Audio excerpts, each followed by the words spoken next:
Assalamualaikum warahmatullahi wabarakatuh. Perkenalkan, nama saya Desna Ruli Agustin dengan nomor induk mahasiswa 18721500056 dari Prodi Pendidikan Ekonomi. Di sini saya ingin menjelaskan materi tentang APBN dan utang negara untuk memenuhi salah satu tugas mata kuliah Ekonomi Publik.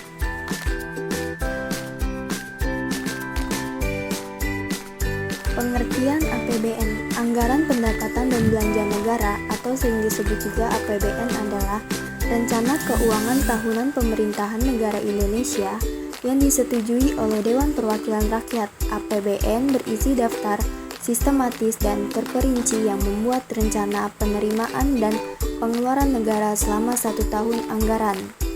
APBN, perubahan APBN, dan pertanggungjawaban APBN setiap tahun ditetapkan dengan undang-undang, seperti rutinitas tahunan setiap tanggal 16 Agustus Presiden Republik Indonesia membacakan nota keuangan dan rancangan undang-undang APBN di depan anggota DPR RI.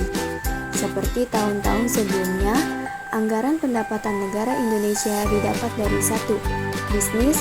Pemerintah bisa melakukan bisnis seperti perusahaan lainnya, misalnya dengan mendirikan BUMN, badan usaha milik negara, seperti halnya perusahaan lain, dan perusahaan negara ini diharapkan mendapatkan keuntungan yang dapat digunakan sebagai salah satu sumber pendapatan negara. 2. Pajak. Dana yang umum dilakukan adalah dengan cara menarik pajak dari masyarakat. Pajak dikenakan dalam berbagai bentuk seperti pajak pendapatan, pajak penjualan, pajak bumi dan bangunan, dan lain-lain. Pajak yang dikenakan kepada masyarakat tidak dibedakan terhadap bentuk usahanya, sehingga bisa menimbulkan ketidakstabilan. 3. Meminjam uang atau utang. Pemerintah dapat meminjam uang dari masyarakat atau sumber-sumber yang lainnya, dengan syarat harus dikembalikan di kemudian harinya. Masyarakat harus mengetahui dan mendapatkan informasi yang jelas bahwa di kemudian hari mereka harus membayar pajak yang lebih besar untuk membayar utang yang dipinjam hari ini. Meminjam uang hanya bersifat sementara dan tidak boleh dilakukan secara terus-menerus. Pembangunan ekonomi merupakan prasyarat mutlak bagi negara-negara dunia ketiga, termasuk Indonesia, untuk memperkecil jarak ketertinggalannya di bidang ekonomi dan kesejahteraan masyarakat dari negara-negara industri maju. Upaya pembangunan ekonomi di negara-negara tersebut yang umumnya diprakarsai pemerintah agar terkendala akibat kurang tersedianya sumber-sumber daya ekonomi yang produktif, terutama sumber daya modal yang seringkali berperan sebagai katalisator pembangunan. Untuk mencukupi kekurangan sumber daya modal ini, maka pemerintah negara yang bersangkutan berusaha untuk mendatangkan sumber daya modal dari luar negeri melalui berbagai jenis pinjaman. Dalam jangka pendek, utang luar negeri sangat membantu pemerintah Indonesia dalam upaya menutup defisit anggaran pendapatan dan belanja negara akibat pembiayaan pengeluaran rutin dan pengeluaran pembangunan yang cukup besar. Dengan demikian, laju pertumbuhan ekonomi dapat dipacu sesuai dengan target yang telah ditetapkan sebelumnya. Tetapi dalam jangka panjang, ternyata utang luar negeri pemerintah tersebut dapat menimbulkan berbagai persoalan ekonomi di Indonesia. Dari postur APBN itulah dapat disimpulkan bahwa APBN Indonesia mengandalkan pajak dan juga utang. APBN sejatinya disusun untuk memenuhi kebutuhan rakyat dalam suatu negara. Adapun APBN, Anggaran Pendapatan dan Belanja Negara di dalam Islam. Untuk pendapatan negara diperoleh dari fai dan kharaj, dari pemilihan umum seperti minyak dan gas, listrik, pembangunan, laut, sungai, perairan dan mata air, hutan dan padang rumput, gembalaan, dan tempat yang dilindungi oleh negara, bagian sedekah, seksi zakat uang dan perdagangan, seksi zakat pertanian dan buah-buahan, seksi ternak, unta, sapi dan kambing. Selain dari sisi pendapatan, Islam juga mengatur masalah belanja negara yang dibagi menjadi beberapa seksi, yaitu seksi Al-Khilafah, seksi Mashali Ad-Daulah, seksi santunan, seksi jihad, seksi penyimpanan harta zakat, seksi penyimpanan harta kepemilikan umum, seksi urusan darurat atau bencana alam, dan yang terakhir ada seksi anggaran belanja negara. Pengertian utang negara.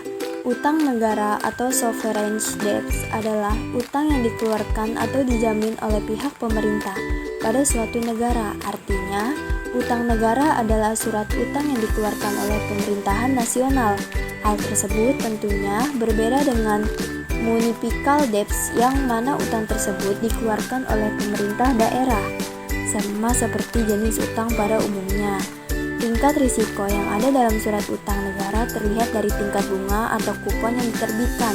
Tingkat resikonya akan semakin tinggi jika tingkat kuponnya semakin tinggi. Dalam pemikiran yang tradisional, utang pemerintah negara seringkali dinilai memiliki risiko yang rendah karena pemerintah yakin mempunyai berbagai cara ampuh untuk tidak gagal dalam melakukan kewajibannya dalam membayar utang. Dalam kasus yang lebih ekstrim lagi, pemerintah bisa saja memaksa masyarakat dan pebisnis untuk membayar pajak yang tinggi dengan memanfaatkan kekuatan militernya. Indikator kesehatan utang negara. Alat ukur atau indikator yang digunakan untuk menilai kesehatan ekonomi pemerintah dan tingkat utang suatu pemerintah adalah rasio utang terhadap PDB-nya.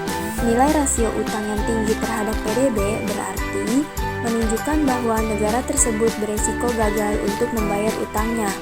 Beberapa negara dengan rasio utang terhadap PDB yang kurang dari 40 di tahun 2019 adalah Korea, Hong Kong, dan Rusia. Sedangkan Yunani dan Italia adalah negara yang mempunyai rasio utang terhadap PDB lebih dari 100%. Untuk bisa mendapatkan info ini, Anda bisa mengunjungi Sovereign Rating Indicators dalam laman Standard & Poor's.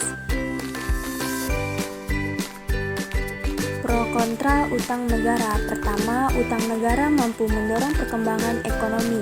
Beberapa negara banyak yang menutup defisit ekonominya dengan cara meminjam uang. Pemerintah bisa memanfaatkan utang untuk bisa mendanai berbagai proyek pembangunan di dalam negaranya. Beberapa pembangunan infrastruktur dan pendidikan dinilai turut berkontribusi atau peningkatan kapasitas produktif perekonomian negara. Kedua, pihak pemerintah bisa menggunakan utang sebagai suatu saluran instrumen kebijakan ekonomi.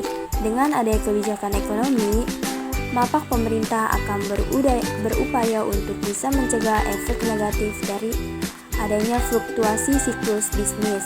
Ketiga, penerbitan surat utang mampu merangsang pasar obligasi dan koperasi yang tengah berkembang. Biasanya, surat utang pemerintah bisa menjadi suatu benchmark sendiri bagi surat utang koperasi. Akibatnya, perkembangan surat utang negara akan memungkinkan pasar obligasi koperasi untuk turut berkembang. Kelebihan utang negara. Pertama, utang negara bisa melahirkan efek crowding out. Jika pihak pemerintah meminjam dana yang terlalu besar di pasar domestik, maka hal tersebut akan mengurangi dana yang bisa dipinjam oleh sektor swasta. Penerbitan utang yang besar diartikan sebagai besarnya pasokan. Hal tersebut memungkinkan terjadinya akses pasokan, sehingga pasar tidak mampu menyerap surat utang pemerintah. Dalam kondisi seperti ini, maka kemungkinan pihak pemerintah akan menawarkan suku bunga yang tinggi untuk memancing para investor dan menarik permintaan mereka. Kedua, berimbas pada devaluasi mata uang. Bila suatu negara mengalami kondisi gagal bayar utang, mereka kecenderungan alaminya adalah menurunkan beban utang. Hal tersebut seringkali dilakukan dengan cara mendevaluasi mata uang negaranya. Devaluasi adalah upaya menurunkan nilai daya beli mata uang domestik. Jika dilakukan, hal tersebut bisa menurunkan tingkat kepercayaan perekonomian negara. Ketiga, utang sangat rentan sekali terhadap pelarian modal. Tingginya kepemilikan asing pada surat utang pemerintah membuat suatu keadaan perekonomian yang terjadi berdasarkan aksi spekulan. Mereka mampu menarik dana investasinya kapan saja untuk bisa mendapatkan keuntungan jangka pendek ataupun mengamankan dananya. Sekian penjelasan materi APBN dan utang negara dari saya, kurang lebih